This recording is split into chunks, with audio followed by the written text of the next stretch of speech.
Amusement parks love to scare us. Plastic monsters, flashing lights, cheap thrills that we can laugh about once the ride is over. But sometimes, the walls between the fake and the real aren't as solid as they seem.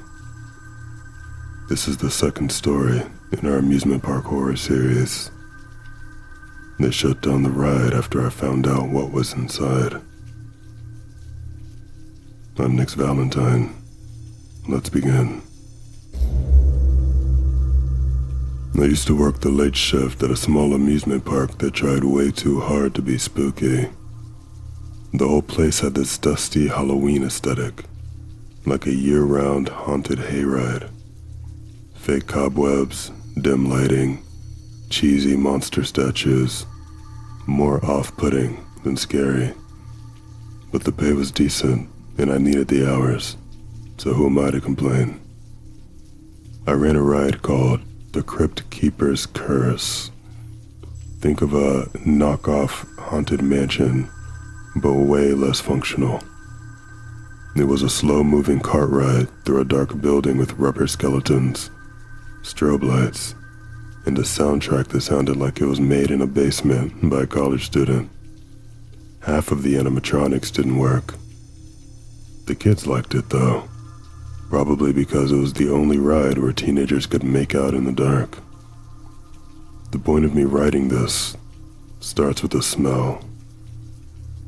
Late one night, about 2 weeks before the end of the season, I noticed it.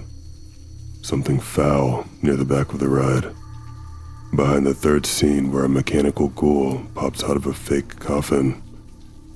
It wasn't the usual mildew and fake smoke funk. The smell was sharp, sour, like spoiled meat. I reported it. Maintenance said it was probably a dead raccoon in the walls. They gave me the classic, "We'll check it out later" response. Except they didn't, because a few nights later, I noticed the smell had gotten worse. It was so strong that my eyes watered when I got close. I started keeping a bottle of Vicks nearby just to dab under my nose. I mentioned it again to my supervisor, more urgently this time. He shrugged and told me to burn a candle behind the control panel. I wish I was kidding. But again, I guess I should have expected as much from this type of place. That's when everything escalated.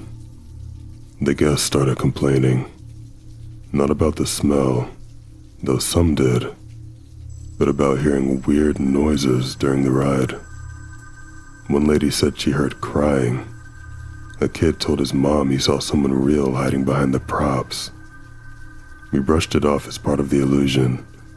The ride was full of cheap speakers playing moans and chains after all. That was until I heard it myself. It was just after 11 p.m. The park was dead quiet. I was doing one last solo test run before shutting down, riding through to make sure the system had cleared.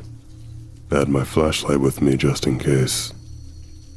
I had made it halfway through the ride when I heard a knock. 3 short taps, right next to my cart. That wasn't part of the audio track.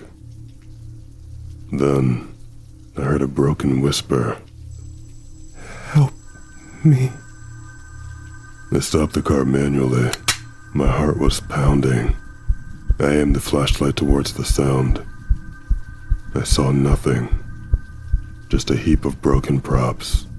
Foam gravestones, a plastic bat tangled in fishing wire. But the smell, it hit me again, stronger than ever. I literally gagged. I thought maybe my mind was messing with me, but I filed a formal complaint anyway. This time, maintenance came out the next morning. They went in there for maybe 15 minutes before the area was completely taped off, and a security guard was stationed outside.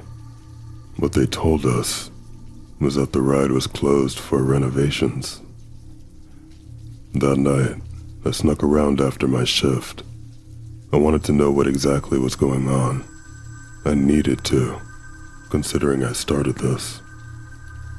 After everyone left, I bribed one of the janitors with a six-pack of drinks to let me peek inside. We crept in together through the emergency exit with flashlights, and it didn't take long to find it.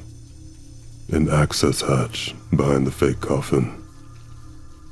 The hatch was open.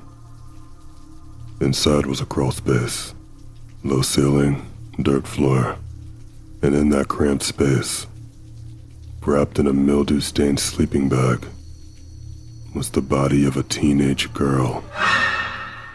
She couldn't have been older than 16. Her hands were tied. Duct tape still clung to her wrist. Her face was gaunt, hollow. There were empty water bottles, some snack wrappers, and this still haunts me, a spiral notebook filled with drawings and scratchy handwriting. Pages and pages of, "Please help me. They won't let me out. He watches from the wall." I threw up in the bushes on my way out of there. The janitor and I called the cops and told them what we found. The park denied everything, of course, said they had no idea, claimed it must have been some squatter, a drifter. But there's no way, there's no mistaking it. Someone gave her food, someone let her in and out, someone kept her quiet. That ride never reopened. They tore it down a few months later, replaced it with the stupid 4D Dino Adventure thing. I don't go back. I can't. But sometimes I think about her. About the someone real hiding behind the props. About the possibility of the park trying to cover it up without alerting the police. About how many nights she must have been just feet away from laughing families and flashing cameras, screaming behind the walls, and nobody heard her. Or worse, someone did, and left her there anyway. Thank you all for listening. If you enjoyed tonight's experience, let me know by leaving a like. It helps more lost souls find their way here. Subscribe to join me for more stories each week, and share your thoughts in the comments below. I always love hearing from you. Until next time, sleep well.